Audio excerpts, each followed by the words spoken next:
So I've been playing a lot of Yone, and he's a bit weird to pick up. One of the weirdest things is his buffer system, which I haven't really seen explained anywhere. So I figured I'd just explain how it works.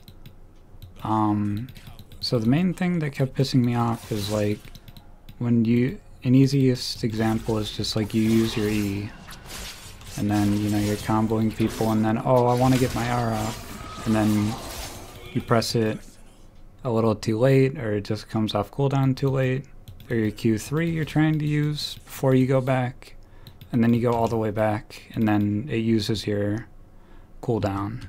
So I was kind of annoyed by Yone buffer system, but I wanted a practice tool and it can be pretty helpful.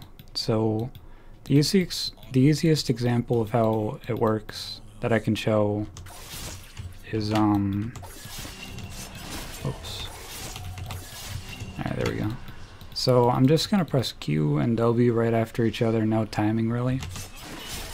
And then so yeah, it just uses his ability without me even having to time it after.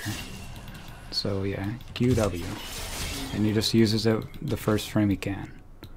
So it can be pretty helpful in some ways. It can help with some timing. Like for example, a common trade pattern I do is auto WQ auto. So you just have to time your W after your first basic attack and then press Q right after you press W. Not even until after W is like done casting. You just press W then Q like this. So it can help with timing a lot. And for the example I was saying of like E-ing and running out of time, I found a way to cancel that. So E, and then it's like, oh, I'm running out of time. You just click around. Essentially, you input a movement command.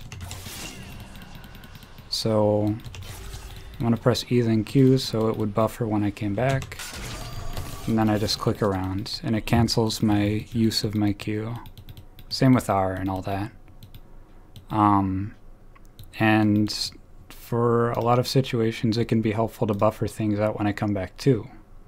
Like if I'm fighting and then I see someone's back in my body, I can buffer it so it comes at the first frame and knocks up whoever's around my body.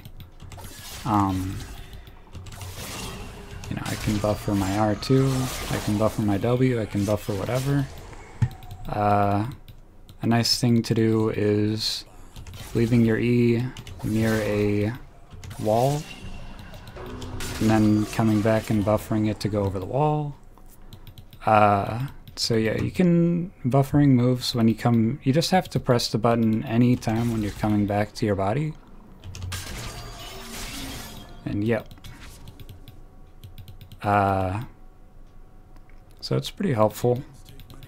Oh, and another thing is R, right?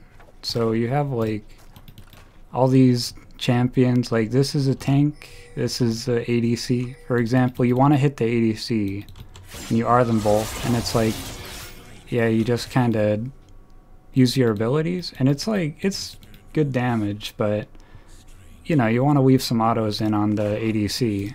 So what I've found is you can buffer with your R. So like I'm gonna R this one, and then I'm gonna click on this one, and whichever one you click on, he'll go to auto attack that even if it wasn't hit by R or anything. It's like R and then click the right one, he'll go attack this one. So the way you can buffer to focus and which champion you want, like, oh, I want to focus this middle one. You R and then you click on the middle one, and then he autos the middle one, even though there's like no way you could click on this like properly. So yeah, that's a good way to, I think that's like the intended way of how to do it. Just, oh, I want to attack the back one, R, click. So yeah, that's most of what there is to say. Another common combo I do is buffering R to knock up into, or buffering Q3 into R. That helps a lot. Oh, and just so you know,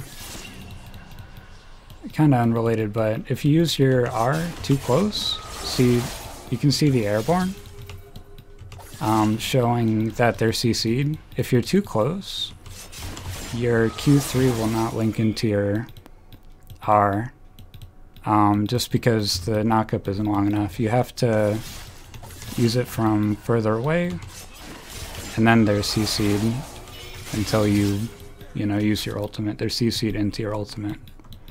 So that's just a few ways to figure out how the buffer works.